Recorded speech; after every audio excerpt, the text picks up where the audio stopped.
RPMbassy. We're now at number 7 of our top 10 7-inch singles. So I'm going to start this one off. My number 7 is from another artist who I absolutely adore, and that's DJ Hell. And if you watch the albums, you probably notice his label, International DJ Jiggler Records, was in it about 3 or 4 times. Again, to kind of keep that going, is I've got a single from DJ Hell, and it's Car Car Car.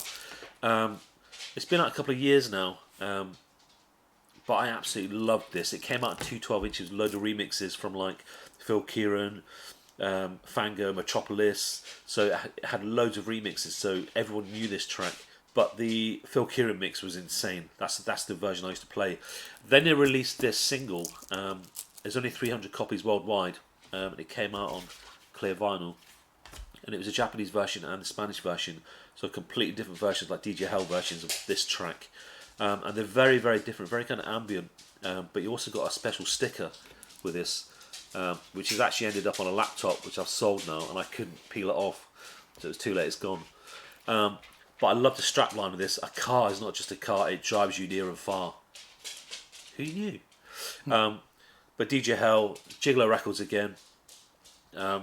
Yeah, everything he does, but I love anything his label put, like really limited editions out. I mean, his 200th release on his label was a ruler. I think the 100th release was a pair of pants from Agent Provocateur with a logo on the front, which I have a pair upstairs. I will wear them one day.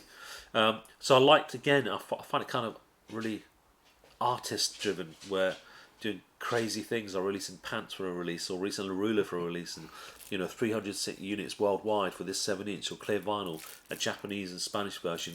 I mean, they're almost like unlistenable. I think you have to be a real fan of DJ Hell and Car Car Car to be able to get your head around this. But yeah, that's DJ Hell, Car Car Car, the Japanese version on a 7-inch clear vinyl with a sticker. Over to Mark. Nice. How appropriate then. We've had Car Car Car, and we're going to move on to the Cars. Oh my god, who knew?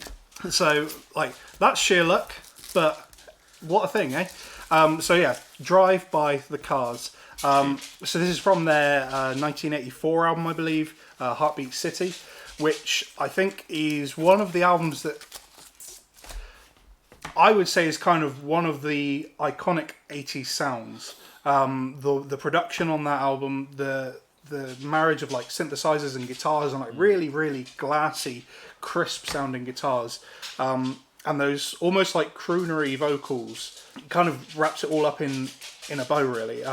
And these 2 songs on this single really emphasize that. Obviously, Drive, probably their biggest song. Maybe Moving in Stereo, some may argue, is a bigger song, but certainly when I first heard of the Cars, it was through the song Drive. It's kind of like a ballad almost. One of the big songs to come out of Live Aid and stuff like that. It was re-released as a single after Live Aid, and I think it was like it went platinum after after that show.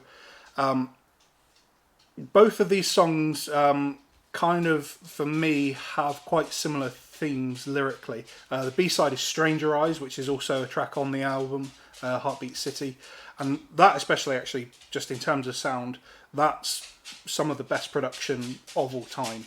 I think that is, if you want to test speakers, that's going to be a good song to do it with, because it's so well put together. I would put that on a list of like speaker test songs alongside like Sledgehammer by Peter Gabriel and stuff like that.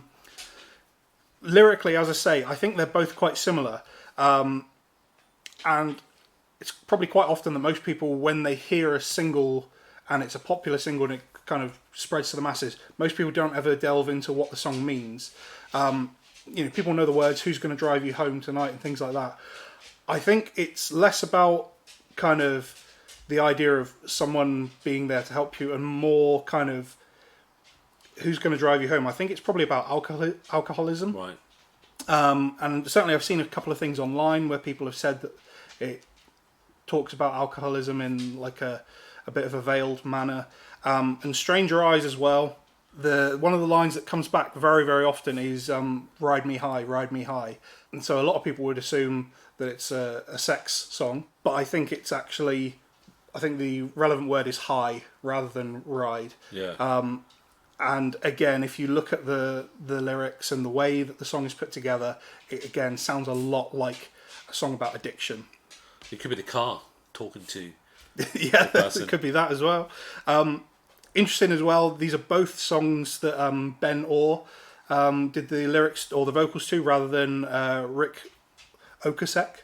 I'm not 100% sure if Okasek is how his surname is pronounced, but he was sort of like the front man. But Ben Orr does both of these songs, and in a way, like Drive is kind of the most famous song of theirs, really. As two songs go, I think there's only one other song on the album where Ben Orr provides vocals. Or lead vocals, so these are kind of like a good summation of like how he sings, for sure. And as I said, like they kind of sum up the 80s in a way. You've got a ballad and then you've got like a bit of a darker Cynthia kind of track as well, so it's really worth a pick up. Yeah, I love that. I'm a massive fan of that song.